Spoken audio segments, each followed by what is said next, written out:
말씀의 제목은 사도행전 29장입니다. Acts 29. 사도행전은 28장밖에 없죠. 사도행전 29장을 우리가 기록하자. 사도행전의 저자는 누가죠? 의사 누가는 데오빌로 각하에게 보내는 편지로 1권으로 누가복음을 썼고 2권으로 사도행전을 썼습니다. 이방인 출신답게 이방인들을 위해서 이 누가복음에 보게 되면 예수님이 어떻게 태어나셨고 어린 시절이 어땠고 또 친척 세례 요한의 이야기 등 아주 세세하고 자세하게 이야기를 진행해 오다가 승천 이후에 마가 다락방 사건, 그리고 예루살렘에서 유대로 사마리아로 땅끝으로 마침내 로마까지 바울의 복음을 전하는 그 엄청난 대서사를 누가가 다 기록하죠. 그럼 신약을 가장 많이 기록한 사람이 누굽니까? 바울로 아시죠? 바울이 9권 제일 많이 썼어요. 권수는 바울이 맞는데 분량으로는 누가가 더 많습니다. 누가가 이게 누가복음 24장, 사도행전 28장, 52장의 분량이 바울 쓰신 다 합친 것보다 양이 더 많아요. 그러니까 그 엄청난 얘기를 이어오다가 오늘 본문이 말 그대로 사도행전의 마지막 결론이 되는 것인데, 자, 오늘 본문 한번 읽어봅시다. 2절입니다. 바울이 온 이태를 자기 셋집에 머물면서 자기에게 오는 사람을 다 영접하고 하나님의 나라를 전파하며 주 예수 그리스도에 관한 모든 것을 담대하게 거침없이 가르치더라. 아멘. 그런데 이 사도행전을 읽어보면 이 누가가 굉장히 디테일하게 쓰는데도 마지막 28장에서는 이 2절이 끝나고 마치 길이 쭉쭉쭉쭉 이어져다가 갑자기 절벽이 뚝 이어지는 것처럼 급작스러운 마무리로 보여집니다. 저는 여기 누가 의도가 분명히 있다고 생각합니다. 무슨 의도냐? 사도행전은 끝난 것이 아니라는 거예요. 이제 이 글을 읽는 여러분들이 사도행전 29장부터 써나가라 하는 것이죠. 그래서 오늘 말씀의 또 다른 제목은 영원히 이어가야 될 우리의 인생, 사도행전 29장을 기록합시다. 자, 우리 첫 번째 한번 따라 합시다. 셋집 인생. 저는 결혼하고 25년이 됐는데 제가 호적 초본을 등본인가 초본을 떼봤더니 17번 이사를 했더라고요. 양평동 교회까지, 교회는 5교회를 섬겼는데 가는 곳마다 교회 안에서도 이사를 많이 시켜가지고 대부분 셋집에 살았거든요. 오늘 이렇게 보게 되면 바울이 온 이태를 셋집에 살면서 2년을 살았어요. 그럼 한국의 전세가 몇 년으로 계약해요? 2년이죠. 이게 어디서 온 건 줄 알아요? 바울이 셋집을 2년을 살았기 때문에 우리도 2년씩 계속 계약을 하는 거예요. 저도 이제 셋집 많이 살다 보니까 고생한 셋집 기억이 있어요. 결혼 처음에 하고 장신대 밑에 중곡동에 12평짜리 조그만 셋집을 얻어서 아내와 살았는데 2층은 교회였고 3층은 목사님 사택이었어요. 목사님 사택이고 교회니까 뭐 아무 의심 없이 또 독채구해서 마음에 들어가지고 들어가서 살았는데 1년 좀 지나서 그 집에 경매 넘어가 버려가지고 그래서 뭐 이렇게 나가라는 거예요, 우리 보고.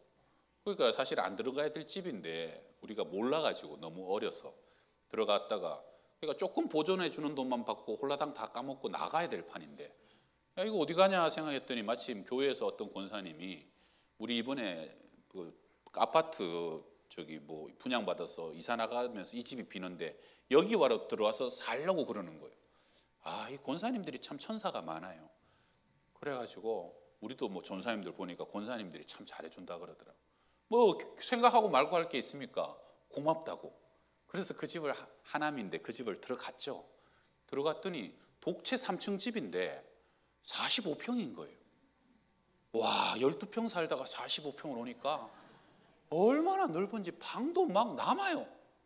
그래가지고 친구들 신학생들 불러다가 막 집들이 한다고 삼겹살도 구워 먹이고 야, 좁은 기숙사 살지 말고 여기 빈방 있는데 여기 와서 월세 내고 살아라 막 이렇게 농담도 하고. 그래가지고 이제 그해 3월에 이사를 갔는데 그해 5월에 첫 아이를 낳았어요. 그 집이요 이렇게 독채라 창문을 열면 양쪽이 뻥 뚫려가지고 하여튼 맞바람이 얼마나 부는지 여름에 선풍기가 필요 없어요. 막 바람이 쉥쉥 부니까 더운 줄도 모르고 너무 좋다 막. 그런데 문제는 그 바람이 겨울에는 더 쌩쌩 불더라고. 야, 바람이 얼마나 쌩쌩 부는지요. 그 하나면 또 그때 도시가스도 없을 때였어요. 그래가지고 아이가 아직 돌도 안 됐잖아요. 그래서 애 감기 들면 약값 더 드니까 우리 따뜻하게 하고 밸브 많이 열고 한번 살아보자. 그런데 우풍이 있어갖고 옛날 집이라 그 팬 선풍기 2대를 방 안에 거실에 또 이제 이렇게 온풍기도 하나 하고 그러고 좀 틀고 뭐 전기세 뭐 기름값 나오면 얼마나 나오겠냐 했더니 한 달 지났더니 내 교육전사 월급보다 더 나온 거예요. 교육전사 월급을 그때 큰 교회 있어서 제법 받았는데도 더 나왔어. 이야, 이거 안 되겠다 이거. 그래가지고 밸브를 잠궜어요. 방 하나만 열고. 그래서 안방만 열었더니 나머지는 온 집이 냉긴 거예요. 아내가 집에 밥하러 나갈 때 막 전신무장을 해가지고 이렇게 나가는데, 그래도 밤에 애를 눕히니까 이게 또 안 따뜻해요. 바람이 불고. 가만 보니까 침대고랑 그 벽 사이에 요만한 한평 공간이 있는데 거기는 따뜻하고 바람도 안 불고. 그래서 아이를 거기 딱 눕히고 우리가 양쪽에 누워가지고 그래서 그 해 겨울을 한 평만 썼어요. 그 큰 집에. 그래서 자면서 제가 여보 아무한테도 얘기하지 마라. 한 평만 쓴다고. 그래서 그해 2001년인데 참 크리스마스 겨울은 참 추운 새집 인생을 살았습니다. 여러분 어떻게 자가에 살고 계세요? 새집에 살고 계세요? 사실은 내가 자가든 새집이든 우리는 영적으로 하나님 앞에서 전부 다 새집살이 인생입니다. 왜냐? 첫 번째는 다 하나님 거잖아요. 내 겁니까? 내 거는 하나도 없어요. 그거 짊어지고 천국 가야 내 거라고 뭐 얘기할 수 있지 뭐 다 놔두고 가는데 내 게 어디 있습니까? 두 번째는 10년을 살든 50년을 사셨든 잠시 빌려 쓰는 거예요. 잠시 빌려 쓰는 거. 우리는 빈손으로 가는 거 아닙니까? 장기 렌트하는 것이죠. 우리는 나그네 인생이에요. 우리의 영원한 집은 어디 있어요? 하늘에 예비되어 있는 것이고 우리는 잠시 살다가 떠나가는 새집 인생인 거예요. 주님 만나고 바울이 여러분 20년의 사역 기간 동안 새집 인생을 살았습니다. 어느 곳에도 오래 머물지 못하고 주님 가라면 가고 멈추라면 멈추고 항상 복음 들고 온 유라시아 대륙을 마치 구름 기둥 불 기둥 쫓아간 이스라엘 백성처럼 바울은 가는 곳마다 텐트 치고 장막 치며 새집 인생을 살았던 것입니다. 사실은 어디가 더 좋은 집이냐 큰 집이냐 야 여기가 학군이 좋냐 전철이 가깝냐 필요 없는 것이죠. 그냥 주님 구름처럼 떠올라서 가자 하시면 가시고 주님 여기다라고 멈추면 멈추고 그러한 나그네 인생길 성령과 말씀을 쫓아 살아가는 삶이라는 것이죠. 여러분 이 바울이 그렇게 나그네 인생을 가다가 20년 뒤에 마지막에 사도행전 끝에서 딱 멈춘 것이 로마예요. 음악가의 꿈이 카네기 홀이라면 정치가의 꿈이 백악관이라면 복음 전하는 바울의 마지막 꿈은 로마였죠. 그는 3차 전도 여행 때 에베소에서 사역의 전성기를 맞이하고 있을 때 막 손수건만 갖다 던져도 귀신이 떠나고 온 도시가 변화되고 있을 때 하나님이 로마 선교의 꿈을 보여주십니다. 그리고 예루살렘에서 누명 쓰고 결박돼 가지고 유라굴라 광풍을 뚫고 천신만고 끝에 로마에 탁 도착을 한 거예요. 그렇게 꿈에 그리고 기도하던 로마에서 내가 복음을 전해야 되리라 하고 로마에 도착했는데 하나님이 그 바울을 위해서 예비하신 집은 새집이었어요. 새집. 여러분 새집도 오래 살다 보니까 장점이 많아요. 첫 번째 장점은 좀 지루해질 것 같으면 바꿀 수 있다는 거예요. 그래서 가면 또 새집이 기다리고 새로운 환경이 열리고 두 번째는 제가 거처를 많이 바꿔보니까 가는 곳마다 하나님이 거기서 예비하신 은혜가 있어요. 그래서 저는 기대해요. 이번에 같은 동네에서 또 다른 집을 가도 여기서는 무슨 은혜를 주실까? 천호동에 은혜가 있었고 제가 화곡동에 은혜가 있었고 고잔동에 은혜가 있었고 로렌하이에 은혜가 있었고 양평동에 은혜가 있었고 새집 살고 이사 자주 하시는 분들 그때마다 고백해 보세요. 이것이 하나님의 예비하신 집이고 이곳에 하나님의 특별한 은혜가 나를 기다리고 있다 그러는 거예요.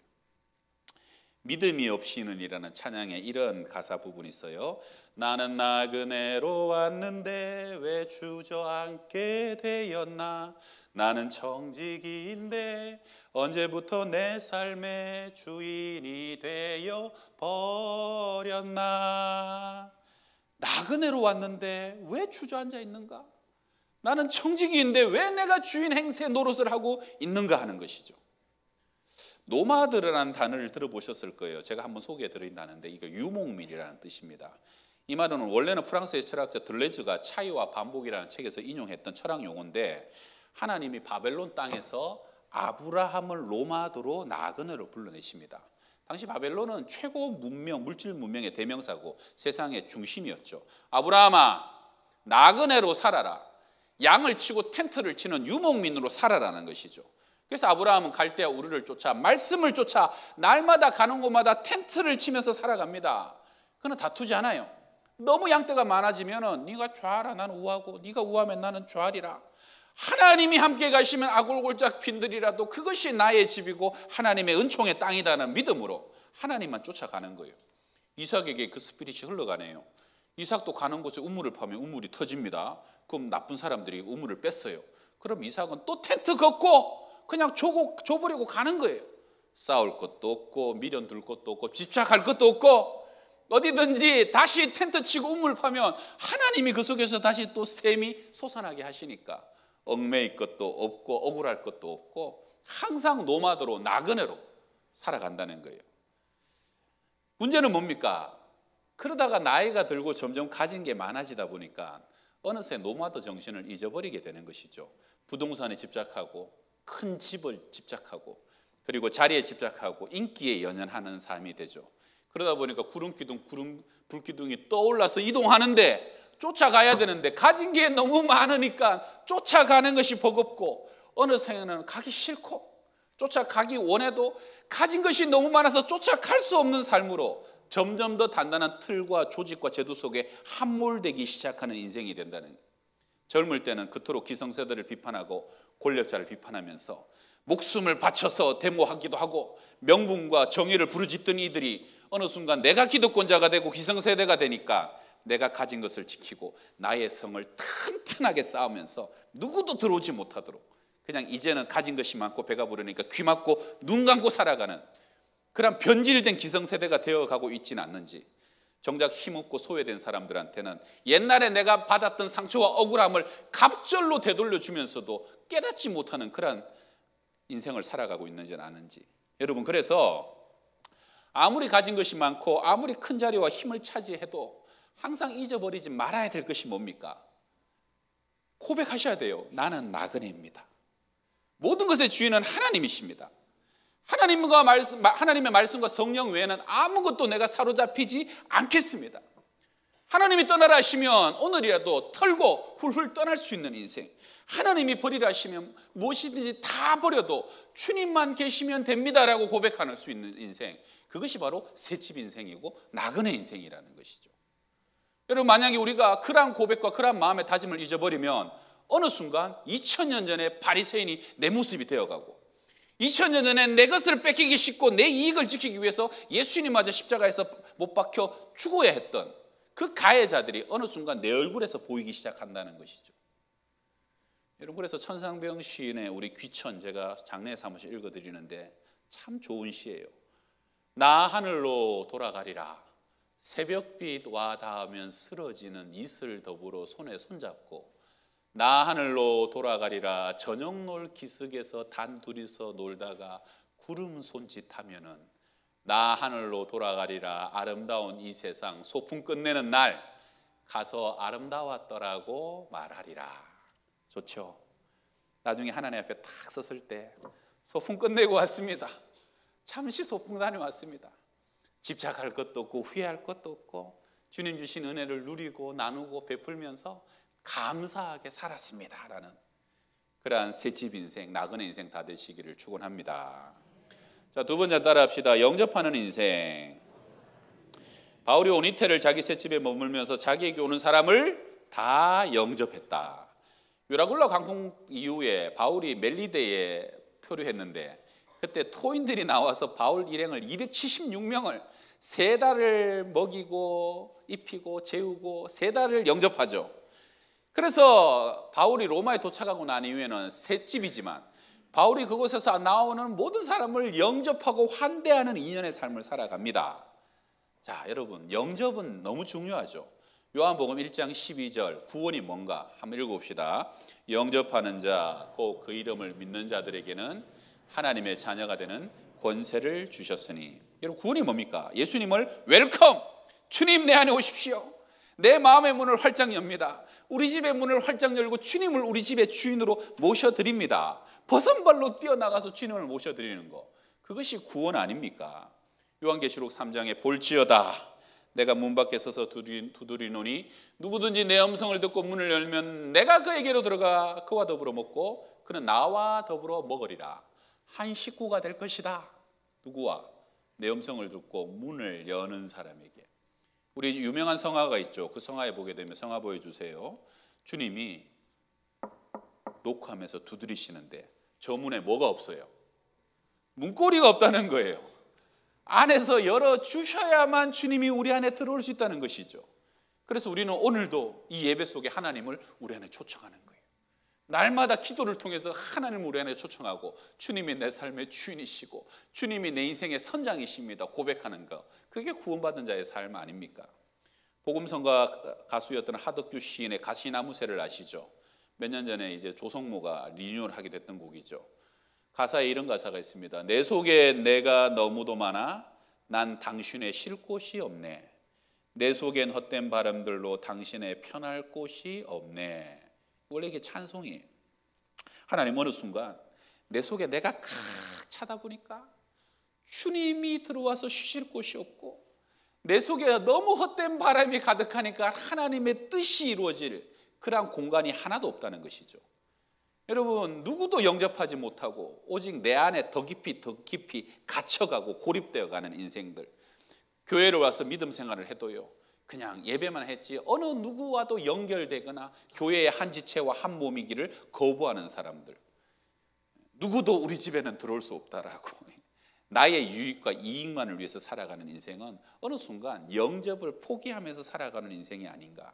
저는 우리 교회가 어떤 가난하고 힘든 사람이든지, 그것이 장애인이든지 때로는 외국인이든지, 그것이 세상에서 좀 버림받고 불량한 사람이든지 누구든지 환대하고 영접하는 그러한 교회로 점점 우리 교회가 열려가는 교회가 되고 있다라고 믿습니다. 우리가 올해 이번 달 21일 날 목요일에요 쪽방촌과 노숙자 분들을 우리 교회에 초청합니다. 영등포 산업선교회와 함께 우리 교회가 장소를 제공하고 우리가 그분들에게 공연을 또 보여드리고 함께 또 예배를 연합하여서 집행하지만 나중에 또 식당에서 따뜻한 식사도 우리 또 산업선교회와 함께 대접하면서 우리 교회가 마지막 할 때 그들에게 뭘 드리냐면 이 선물을 드리는 거예요. 우리가 몇 년 동안 계속 해왔던 이 선물을 이번에는 여기 보니까 어떤 분들은 캔도 넣고 양말도 넣고 또 과자도 넣고 라면도 넣고 나름대로 준비해서 주님께 드린다는 마음으로 이것을 가정마다 하나씩 준비해서 주시면 또 특별히 우리 아이들 집에 어린아이들이 있으면 아이들 손편지로 크리스마스 카드를 하나 넣어주면 너무 좋아요. 우리가 이거 또 점검합니다. 너무 약한 것은 또 보강하고 또 너무 이렇게 한 종류만 있으면 또 섞기도 해요. 그래서 우리 집은 뭐만 많다 그거 왕창 담아 오셔도 돼요. 조절하거든요. 그리고 편지가 없는 집은 우리 유년부 유치부 아이들 시켜서 써요. 그러면 그 아이들이 그 크리스마스 메리 크리스마스 카드를 넣어서 주면 이분들이 선물이 다 다르니까 너무 기뻐하셔요. 그래서 우리가 누구든지 교회에 영접하고 우리의 마음에 영접하여 연결되고 또 흘러가고 하나 되는 그런 영접하는 삶이 되시기를 바랍니다. 한번 따라합시다. 내가 먼저 영접하겠습니다. 내가 먼저 인사하겠습니다. 내가 먼저 미소 짓겠습니다. 내가 먼저 사랑하겠습니다. 실천해 볼까요? 옆 사람 바라보면서 활짝 미소 지으면서 사랑합니다 하고 얘기 한번 해주세요. 네. 자, 마지막 세 문제 한번 따라합시다. 하나님의 나라를 전파하는 인생. 어느 목사님이 설교하시는데 설교 중에 한 얘기입니다. 한 남자분이 찾아와서 이혼을 해야 되겠다는 거예요. 근데 목사는 어떻게 이혼하라고 얘기를 합니까? 될 수 있으면 막아보려고 설득을 하고 얘기를 하는데 남자분이 왜 이혼을 해야만 하는지 당연한 이유와 명분을 계속 제시를 하는 거예요. 사실 여러분 이혼이 안 하면 좋지만 꼭 해야 되는 이혼이 없는 것도 아니죠. 예수님도 사실 이혼에 관해서 또 허락하신 부분도 있고, 근데도 목사님이 마지막으로 곰곰이 생각하다가 이렇게 한 얘기 했답니다. 집사님, 만약에 한 달 뒤에 하나님이 집사님을 부르신다고 하면 그래도 이혼하시겠습니까? 주님 앞에 가서 이렇게 해서 지금 저처럼 이혼할 수밖에 없었다고 이 얘기를 주님 앞에 가서도 다 하실 수 있겠습니까? 그랬더니 가만히 있더니 한 달 뒤에 죽을 것 같으면 이혼 안 하지요. 그러더라고요. 여러분, 그게 정답입니다. 오늘 주님이 나를 부르실 것 같으면 그래도 하겠냐? 오늘 주님이 부르실 것 같으면 그래도 움키고 있겠냐? 그러면 놔야죠. 그러면 하지 말아야죠. 그러면 내가 더 열심히 해야죠. 그게 우리 인생의 정답입니다. 바로 오늘 주님 우리 가운데 오십시오. 우리가 기다립니다. 아멘. 주 예수요, 아기 예수로 오신 주님이시여, 오늘도 내 마음에 다시 오실 주님이시여, 오늘도 내 마음에 계시옵소서. 그래도 부끄러움이 없고 망설임이 없으면 하나님의 지혜와 하나님의 은혜와 말씀으로 살아가고 있는 것이죠. 그것이 성령 충만한 것이죠. 여러분, 성경 전체를 관통하는 가장 큰 주제, 우리가 먹어야 되고 마셔야 되고 우리가 살아야 되고 숨을 쉬어야 될 이유가 뭡니까? 하나님의 나라를 사모하는 것이죠. 우리 안에 하나님의 나라를 이루며 그 나라에 부끄럽지 않는 삶을 만들어가는 것입니다. 아버지의 나라가 오늘도 이 땅에 임하게 하시고 그의 나라가 이 땅에 이루어지시고 그의 뜻이 이루어지기를 원하노다. 날마다 기도하는 주기도의 고백의 핵심도 하나님의 나라입니다. 여러분, 우리 교회는 감사하게요, 제가 연세 드신 권사님들 이렇게 불러다가 한번 신방할 때, 권사님, 우리 장로님 앉아 계신데, 장로님 30년 뒤로 하나님 만약에 인생을 되돌려 주신다면, 한 30년쯤 젊어지게 하신다면 다시 돌아가시겠습니까? 우리 권사님들 돌아가시겠어요? 여긴 어떻게 30년 정도로 다시 젊어지게 한다면 돌아가시겠어요? 우리 교회 제가 물어보니까요, 대부분 다 아니라고, 나는 돌아가고 싶지 않다고. 돌아가도 30년 동안 살아온 것만큼 믿음으로 또 살아낼 자신이 없다고. 모르니까 살았지. 그리고 이제 조금 지나면 천국의 꼬리니 지금 피니시 라인이 다 돼 있는데 말라 뒤로 가서 다시 달려오냐고. 믿음의 선한 경주를 지금까지 살아왔으니까 후회가 없다는 것이죠. 우리의 육신은 낡아지지만 속사람이 날로 새로워지니까 유한한 것을 소진하면서 영원한 하늘나라가 우리 가운데 다가오는데 뭘 미련이 있고 뭘 뒤로 돌아가겠냐는 것이죠. 할렐루야. 난 그래도 돌아가고 싶다. 손 들어봐요. 손 내리세요. 여러분, 후회 없는 인생을 사시기를 바랍니다. 바울은 새 집에 살면서도 누구든지 영접했던 이유는 하나님의 나라를 전하기 위해. 비록 내가 미결수의 신분이고 포승줄에 매였지만, 죄수 간수와 쇠사슬에 매였지만 날마다 담대히 거침없이 그 나라를 전파했다는 것이죠. 자, 오늘 마지막 말씀 다시 한번 읽어봅시다. 바울이 시작. 바울이 온 이태를 자기 새 집에 머물면서 자기에게 오는 사람을 다 영접하고 하나님의 나라를 전파하며 주 예수 그리스도에 관한 모든 것을 담대하게 거침없이 가르치더라. 아멘. 주 예수 그리스도를 통하여 이루어진 하나님의 나라, 십자가를 통하여 이미 우리 가운데 이루어졌지만 우리의 삶을 통해서 여전히 완성해야 될 그 하나님의 나라, 그 나라를 이루어가는 저와 여러분이 되시기를 바랍니다. 제가 3년 전에요, 우리나라에서 제가 한번 했던 얘기인데, 그때 코로나 때 오징어 게임이 전 세계를 한번 대박 터뜨렸잖아요. 넷플릭스 오징어 드라마 오징어 게임. 그 오징어 게임에 보게 되면 465명의 사람들이, 1번이 이일남 할아버지고 465분이 이정재예요, 드라마에. 근데 그 사람들이 서바이벌 게임을 통해 갖고 게임에서 이기면 진 사람은 죽고 또 죽고, 그래서 마지막 한 사람 남은 사람한테 465억을 주는 게임이에요. 그래가지고 이 게임이 아주 그냥 처절하게 진행이 되다가 마지막에 다 죽고 이정재가 남아서 465억을 타고, 그리고 자기도 모르게 그 돈을 가지고 서울로 다시 차에 깨보니까 그 돈을 갖고 서울에 다시 와 있는 거죠. 근데 막상 엄청난 돈은 손에 쥐었지만 너무 큰 트라우마와 혼돈으로 그 돈을 쓸 수가 없는 것이에요. 근데 나중에 알고 보니까 한 노인이, 그 1번인 이일남 할아버지라는 노인이 그 모든 게임을 다 꾸민 거예요. 돈이 너무 많다 보니까 이 할아버지가 그런 게임을 주선을 해가지고 그런 게임을 만들어서 자기도 1번으로 그 게임에 참여하는 선수가 되었던 거예요. 어느 눈 내리는 밤에 그 VIP 병실에 그 할아버지가 이제 유명을 달리하려고 숨을 헉 몰아쉬는데 이정재랑 탁 둘이 만나게 됩니다. 이정재가 분노 속에서 물어요. 왜 그런 짓을 하신 겁니까? 그때 이 할아버지가 뭐라고 대답하냐면, 자네 돈이 하나도 없는 사람과 돈이 너무 많은 사람의 공통점이 뭔 줄 아는가? 사는 게 재미가 없다는 거야. 돈이 너무 많으면 말이야, 아무리 뭘 먹고 마시고 뭘 사도 결국은 다 시시해져 버려.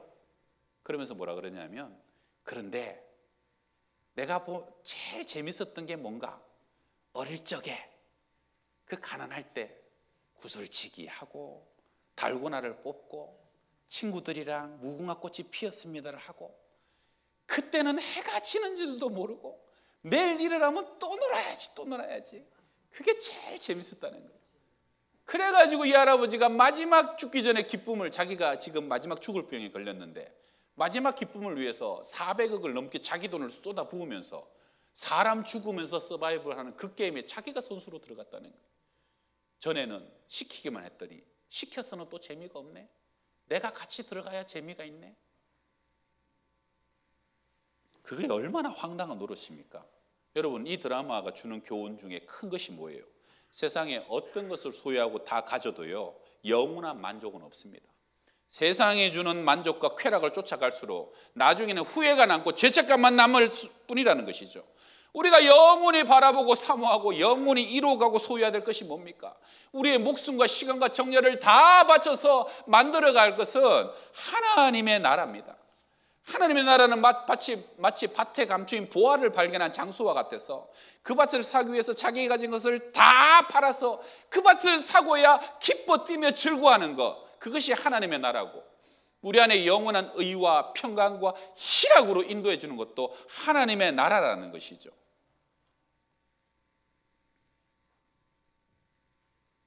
왜 주님께서 하늘 영광을 버리고 이 세상에 오셔서 말구에 태어나셨어요?